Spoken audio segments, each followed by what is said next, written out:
Greetings, Benjamin J. from BENZTRAINZ with another in the series. Well, I was cleaning off the shelves today. I thought I would just line up all the engines and see how many I had. And to my great surprise, I have 76 of them. Now, this was all of these, with the exception of a handful that came from thrift stores. All of these are from eBay. These were all stuff that nobody else wanted because it didn't run or was beat to death or there was some major problem with it. So anyway, I just thought I'd do a quick video, a quick video on these. These are the Commodore Vanderbilts. Some of them have been rebuilt and repainted. All of them have been repaired. Every engine on this table runs. So the Commodore Vanderbilts, and then the Canadian Pacifics, 2 994s, and 897, 10 litho. 2 898s, 2 595s. Then we get into the 666s and the 1666s. And then, of course, the 999s. Now, you'll notice there's substantially more of these than anything else, simply because Marx made these longer and earlier than they made anything else. The 999 was the first cast engine that Marx made, and they made lots and lots of them. Pre-war, post-war. So 999s, 6,000, the 400s and some 490s, then of course a 588 and a couple of Lionel engines. The 1120s on the far right. And of course the Ives 3254, the 333, 2 more 666s.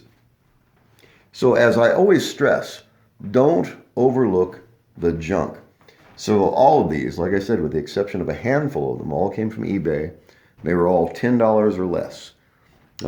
Several of them were $12, but most of them were $10 or less. Some of them were $8. And like I said, every single one of these run. And so I've rebuilt and repainted several of them. A lot of them I've just repaired, so they're running well. And like I said, the Canadian Pacifics, and then some of the earlier Marx stuff, 10 lithos, 898s, 595s. And then the 666s, the 1666s, and of course the majority, the greatest number I have, of course, is the 999s. So as I always stress, don't overlook the junk. I have no idea what these are actually worth in monetary value, but I've had an absolute blast repairing each and every one of these. And I buy them now just for the challenge of repairing them.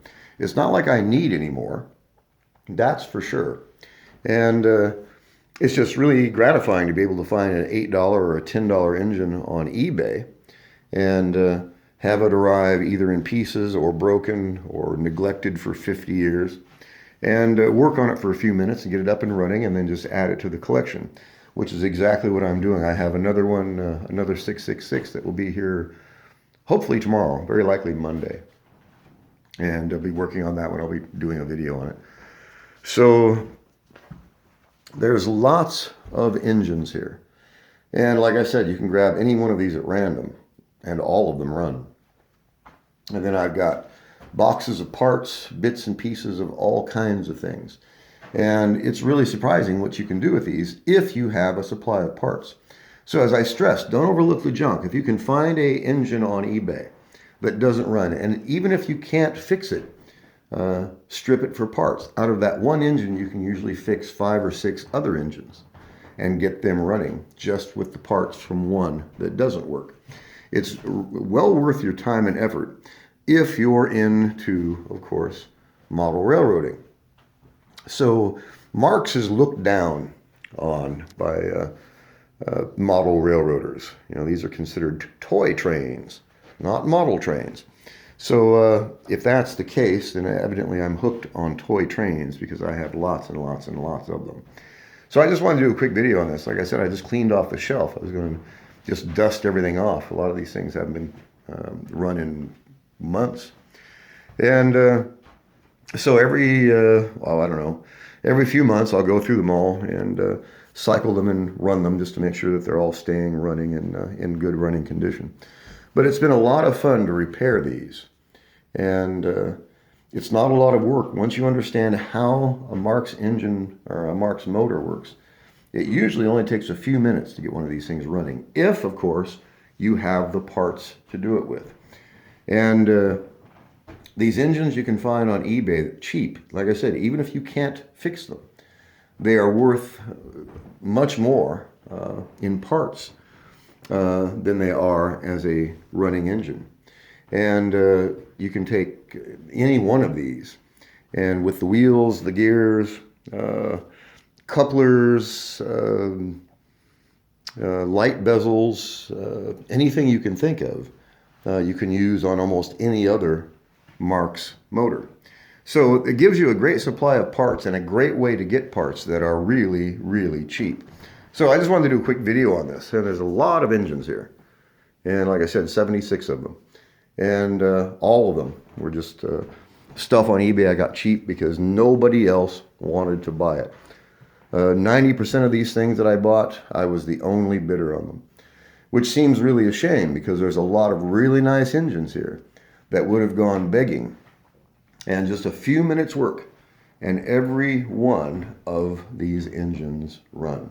So I just wanted to do a quick video on this. It's a lot of fun. It's inexpensive. It's an easy way to get into model railroading. Excuse me. Once you have some decent track, and like I said, everything, all the track on this table is from Menards. It's inexpensive. It's really decent stuff. And once you have a good track to run on, you can then start repairing these things. It's not difficult once you learn how to do it. It's then just a matter of A, knowing how to do it, of course, and then B, having the parts to do it with. And which brings us back to buying junk on eBay. So it's a really, really simple way to get into model railroading. It doesn't cost a lot, and it is a lot of fun. So anyway, just wanted to do a quick video on this. As always, if you have any questions, feel free to drop me an email. BENZTRAINZ@gmail.com. And as always, thank you for watching.